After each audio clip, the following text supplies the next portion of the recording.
Hello, నేను మీ CS రావు. రాబోయేటువంటి ఎన్నికల్లో 175 అసెంబ్లీ స్థానాలకు కాను 144 స్థానాల్లో తెలుగుదేశం పార్టీ పోటీ చేయడానికి సిద్ధమైంది. దాంట్లో భాగంగా మొదటి జాబితాలో 94 మంది అభ్యర్థులను ప్రకటించారు చంద్రబాబు నాయుడు.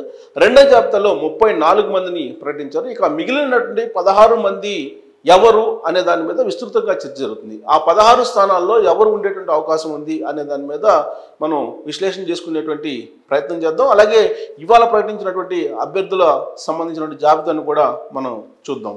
సో 16 ఇంకా మిగిలిన తెలుగుదేశం పార్టీకి పొత్తుల్లో భాగంగా షేర్ చేసుకున్నటువంటి సీట్ల మొత్తంలో కూడా 16 మాత్రమే ఇంకా ప్రకటించాల్సి ఉంది చంద్రబాబు నాయుడు. ఆ 16 చోట్ల ఎవరెవరు అభ్యర్థులు ఉండేటువంటి అవకాశం ఉంది అనే దాని మీద మనం చూస్తే కనుక పలాస నుంచి గౌతు, శిరీష లేదా గ్రీష్మ వీళ్ళిద్దరిలో ఒకళ్ళు ఉండేటువంటి అవకాశం ఉంది.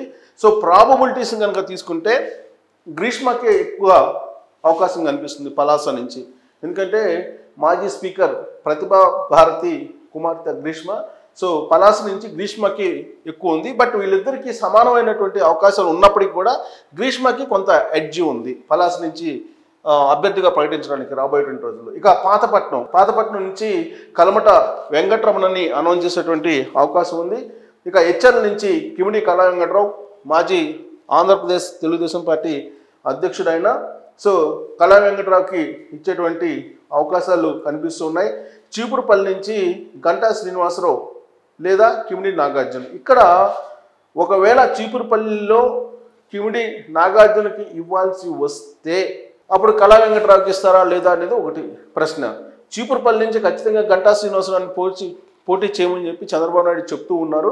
కాబట్టి చీపురుపల్లి నుంచి గంటా శ్రీనివాసరావు పోటీ చేస్తారు.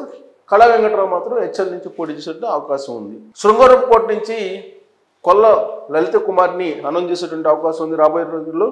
భీమిలి నుంచి కొరాడ రాజబాబు పోటీ చేసేటువంటి అవకాశం ఉంది లేదా గంటా శ్రీనివాసరావు. చంద్రబాబు నాయుడిని కలిసి భీమిలి నుంచి నాకు అవకాశం కల్పించమని చెప్పి శ్రీనివాసరావు అడుగుతున్నారు గంట. కానీ చీపురుపల్లి నుంచి పోటీ చేయాలని చెప్పి చంద్రబాబు నాయుడు కండిషన్ పెట్టారు ఆయనకి. ఇక కాకినాడ అర్బన్ వనమాడి కొండబాబు అభ్యర్థిత్వాన్ని పరిశీలిస్తున్నారు. ఆయన్నే అనౌన్స్ చేసిన అవకాశం ఉంది రాబోయేటువంటి రోజుల్లో ఫైనల్ లిస్టులో. ఇక పెనమలూరు నుంచి బోడే ప్రసాద్, దేవినేని ఉమా. వీళ్ళిద్దరిలో పెనమలూరు నుంచి బోడే ప్రసాద్కి ఎక్కువ అవకాశం ఉంది, దేవినేని ఉమాకి అవకాశాలు తక్కువ ఉన్నాయి. ఈసారి ఎన్నికల్లో దేవినేని ఉమాకి అవకాశం ఇచ్చేటువంటి పరిస్థితులు కనిపించట్లేదు తెలుగుదేశం పార్టీలో. ఇక మైలవరం నుంచి వసంత కృష్ణప్రసాద్ లేదా బొమ్మసాని వెంకటేశ్వర్లు. వీళ్ళిద్దరిలో తీసుకుంటే కనుక ప్రస్తుతం సర్వేలు జరుగుతున్నాయి. వసంత కృష్ణప్రసాద్ ఇటీవలనే ఆయన వైఎస్ఆర్ కాంగ్రెస్ పార్టీ నుంచి తెలుగుదేశం పార్టీలో చేరారు. మైలవరం నుంచి వసంత కృష్ణప్రసాద్ పేరు ఫైనల్ లిస్టులో వచ్చేటువంటి అవకాశం ఉంది. ఇక నర్సరావుపేటలో ఎవరు అనేది ఇప్పటికి కూడా పెద్ద క్వశ్చన్. అక్కడ ఆలపాటి రాజా లేదా డాక్టర్ అరవింద్ బాబు, కోడెల శివరాం ఈ ముగ్గురులో ఎవరు ఒకరిని అనౌన్స్ చేయడానికి పరిశీలిస్తూ ఉన్నారు. ఆలపాటి రాజా యాక్చువల్గా తెనాలి నుంచి ఆయన ఉన్నారు. బట్ అక్కడ జనసేనకి వెళ్ళింది కూటమిలో భాగంగా. అక్కడ మనోహర్ పోటీ చేస్తున్నారు కాబట్టి ఆలపాటి రాజా గుంటూరు వెస్ట్ నుంచి పోటీ చేస్తారు అనుకున్నారు. బట్ అక్కడ కూడా అవకాశం లేదు ఆయనకి. అందుకని నర్సరావుపేటకి పంపిస్తే ఎలా ఉంటుంది అనే దాని మీద ఇప్పుడు తెలుగుదేశం పార్టీ తర్జన భర్జన పడుతుంది. ఒకవేళ ఆల్పాటి రాజా గ్రాఫ్ కనుక బాగుంటే ఫైనల్ లిస్టులో నర్సరావుపేట నుంచి ఆల్పాటి రాజా పేరు అనౌన్స్ చేసిన అవకాశం ఉంది. లేదంటే సెకండ్ ఆప్షన్ కింద డాక్టర్ అరవింద్ బాబు, ఆయన లోకల్ అక్కడే అరవింద్ బాబును అనౌన్స్ చేసేటువంటి అవకాశం ఉంది. థర్డ్ ఆప్షన్ శివప్రసాద్ కుమారుడు శివరాం థర్డ్ ఆప్షన్ కింద ఉన్నారు. ఇక చీరాల నుంచి ఆమంచి స్వాములు లేదా ఆమంచి కృష్ణమోహన్ వీళ్ళిద్దరు కూడా ఇప్పుడు ఆమంచి స్వాములు పార్టీకి దూరంగా ఉంటున్నాడు, కృష్ణమోహన్ వైఎస్ఆర్ కాంగ్రెస్ పార్టీలో ఉంటున్నారు. కానీ చీరాల నుంచి పోటీ చేయడానికి అక్కడ అభ్యర్థులు తెలుగుదేశం పార్టీకి పెద్దగా బలమైన అభ్యర్థులు లేరు. దాంతో ఒకవేళ వైఎస్ఆర్ కాంగ్రెస్ పార్టీ నుంచి కనుక వస్తే కృష్ణమోహన్ కానీ లేదా ఆమంచి స్వాములు జనసేనలో ఉన్నారు, ఆయన తెలుగుదేశం పార్టీలో చేరితే వీళ్ళిద్దరిలో ఒకరికి అవకాశం ఇవ్వడానికి తెలుగుదేశం పార్టీ సిద్ధంగా ఉందని చెప్పి కూడా తెలుస్తూ ఉంది. ఇక సర్వేపల్లిలో సోమిరెడ్డి చంద్రమోహన్ రెడ్డి పేరు వినిపిస్తుంది. బట్ ఆయన సర్వేల్లో వెనకబడి ఉన్నారని చెప్పి తెలుస్తుంది. కాబట్టి ఆయన పేరు కాకుండా కొత్త వాళ్ళకు కూడా అవకాశం ఇవ్వాలనేది సర్వేలు జరుగుతూ ఉన్నాయి. ప్రస్తుతానికైతే ఆయన పేరుని పరిశీలిస్తున్నారు. బట్ కొత్త వాళ్ళకి ఇస్తేనే గెలిచే అవకాశం ఉందని చెప్పి సర్వేలు చెప్తూ ఉన్నాయి. ఇక గుంతకల్లు గుమ్మనూరి జయరాం ఇటీవలనే వైఎస్ఆర్ కాంగ్రెస్ పార్టీ నుంచి తెలుగుదేశం పార్టీలో చేరారు, మాజీ మంత్రి. గుంతకల్ నుంచి ఆయన కన్ఫర్మ్ అయ్యే అవకాశం ఉంది.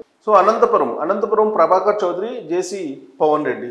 వీళ్ళిద్దరిలో ఎవరికి అవకాశం ఉంటుంది అనేది మనం కనుక కొంత విశ్లేషణ చేసుకుని కొంచెం ఆలోచిస్తే కనుక బ్యాక్గ్రౌండ్ అవన్నీ చూస్తే జేసీ పవన్ రెడ్డికే అవకాశం ఉంది.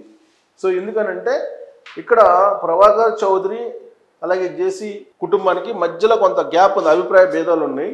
సో కాబట్టి జేసీ పవన్ రెడ్డికి అవకాశం ఉంది. ఒకవేళ కనుక ఎంపీగా పంపించాల్సి వస్తే పవన్ రెడ్డిని, అప్పుడు ప్రభాకర్ చౌదరికి అవకాశం ఉంది. ఇక ఆలూరు వచ్చేసి కోట్ల సుజాతమ్మ లేదా వైకుంఠం ప్రసాద్, వీళ్ళిద్దరిలో ఎవరికి ఎక్కువ ఆప్షన్ ఉంది అని అంటే కోట్ల సుజాతమ్మకే ఆప్షన్ ఉంది. ఎందుకంటే ఆలూరు నుంచి గత ఎన్నికల్లో ఆవిడ పోటీ చేసి ఓడిపోయారు, ప్లస్ కోట్ల కుటుంబానికి అక్కడ ప్రత్యేకమైన గుర్తింపు ఉంది. కాబట్టి డెఫినెట్గా ఈసారి ఆలూరు నుంచి కోట్ల సుజాతమ్మకే ఓకే అయ్యేటువంటి అవకాశం ఉంది. ఒక కుటుంబానికి ఒకటే సీటు అనేటువంటి ఒక ఫార్ములా తెలుగుదేశం పార్టీ తీసుకుంది, కానీ కొన్ని మినహాయింపులు ఇస్తున్నారు. ఆ మినహాయింపు ఇస్తే కనుక కోట్ల సుజాతమ్మకు వచ్చేటువంటి అవకాశం ఉంది. ఇక దర్శి నుంచి మద్దిశెట్టి వేణుగోపాల్ పేరు వినిపిస్తుంది, లేదా సిద్ధార్థ రాఘవరావు. వీళ్ళిద్దరిలో ఎవరికి ఫైనల్ అయ్యేటువంటి అవకాశం ఉందంటే మద్దిశెట్టి వేణుగోపాల్. వైఎస్ఆర్ కాంగ్రెస్ పార్టీ నుంచి కనుక ఇప్పుడు తెలుగుదేశం పార్టీలోకి ఆయన వచ్చే అవకాశం ఉంది.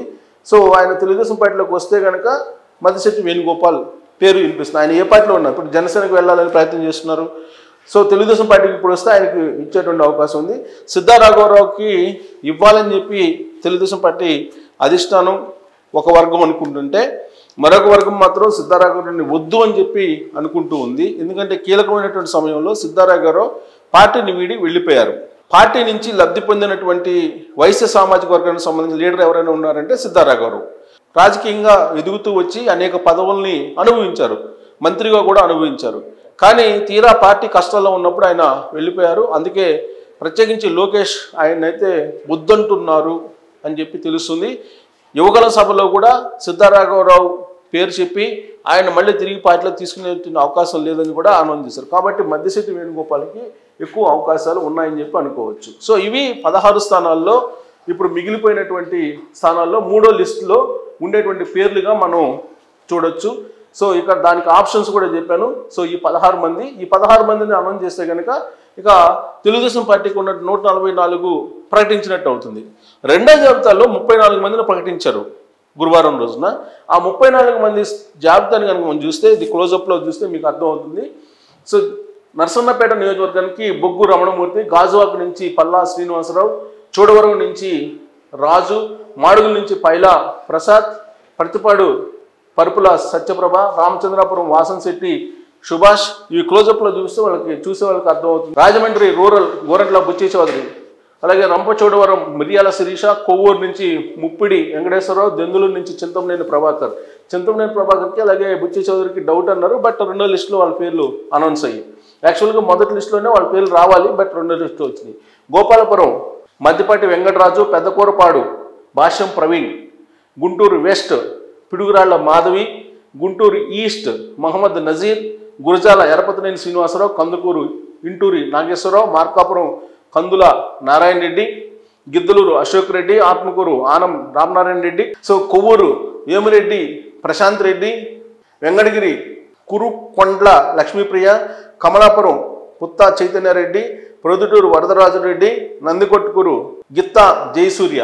సో ఇక్కడ గిత్తా జయసూర్య 24, సో 25 ఎమ్మిగనూరు జె నాగేశ్వర రెడ్డి, మంత్రాలయం రాఘవేందర్ రెడ్డి, పుట్టపర్తి పల్లె సింధూరారెడ్డి, కదిరి కందికుంట యశోదాదేవి, మదనపల్లి షాజహాన్ బాషా, పుంగనూరు చెల్లా రామచంద్రారెడ్డి, చంద్రగిరి పులివర్తి వెంకట మణి ప్రసాద్, శ్రీకాళహస్తి బొజ్జల వెంకట సుధీర్ రెడ్డి, సత్యవేడు కోనేటి ఆదిమూలం, పూతలపొట్టు డాక్టర్ కలికిరి మురళీమోహన్. ఇది second list, Telugu Desam party announce చేసినటువంటి సెకండ్ లిస్ట్.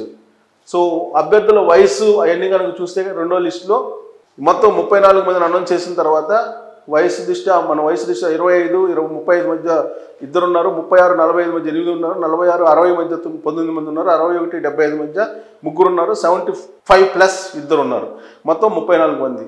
సో వీళ్ళ విద్యార్హతలు తీసుకుంటే పిహెచ్డి చేసిన వాళ్ళు 1, post graduation 11, graduation 9, intermediate 8, 10th and below 5 ఉన్నారు.